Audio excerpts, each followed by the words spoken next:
مبارزه یو ته وایي منصفانه وسلوال مبارزه، یو ته وایي غیر منصفانه جنګ تشدد. یعنې سوله ییزه دې ته وایي چې ټوپک نه راخلم، په سوله ییزه طریقه سره زه خپل فعالیت کوم. منصفانه وسلواله مبارزه دې ته وایي چې هغه د ظلم جبر دپاره نه، بلکې د ظلم جبر په مخالفت کې، د انساني حقوقو په برابرۍ کې، د خپل وطن د خپلې خاورې په واک اختیار کې، په خپل د قبضهګرو نه د قبضې خلاصولو دپاره، د ظالم د لرې کولو دپاره کېږي. ذاتي یا قامي لیول باندې د هغو په وسایلو، د هغو په ځمکو، د هغې په جغرافیې قبضې کوي، د هغو په ژبې قبضې کوي.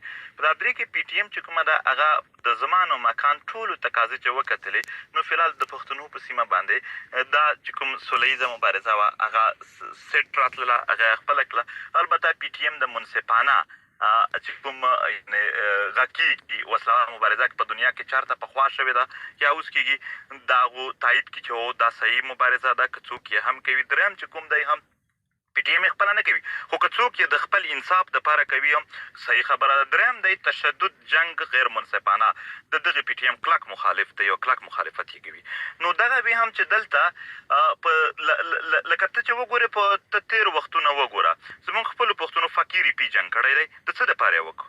آیا موږ هغه ډایرکټ کینسل کړو؟ هغه خپل خاوره، خپل خلک نه دي وژلي، خپل خلکو باندې دماکې نه دي کړي، خپلو خلکو ته نقصان نه دی ورکړی، د خپلو خلکو دښمن ته یې صرف نقصان ورکړی دی. ځکه موږ د فقیر پي چې کومه مبارزه ده تایید کوو چې یس صحیح وه.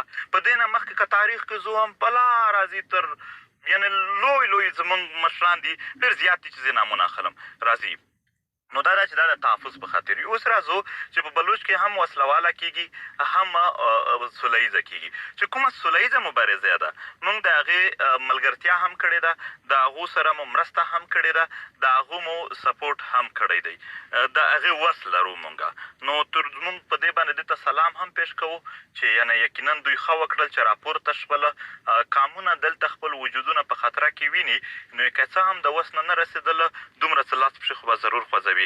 رحیم ورورو، ستاسو پروګرام خو ډېر ښکلی دی، زما زړه هم دی چې دلته ډېرې خبرې وشي. ما بیا درته وویل هم چې لاندې ډېر مشان کسان هم دي په دغه کې، لیوال صاحب دي ورسره ډېر دلته زموږ د بر وطن پوهه خلک، په وطن مین خلک، او د دغې تحریک، د دغې تنظیم هغه خوښونکي، هغه ملګري چې هم برابر یې دوی راسره وړي په خپلو، یعنې څوک یې په ښکاره او څوک په مشوره او څوک په یو طرز او په بل طرز باندې د بر وطن مشان دلته ډېر دي چې هغه یې دا تحریک په مخ وړي راسره.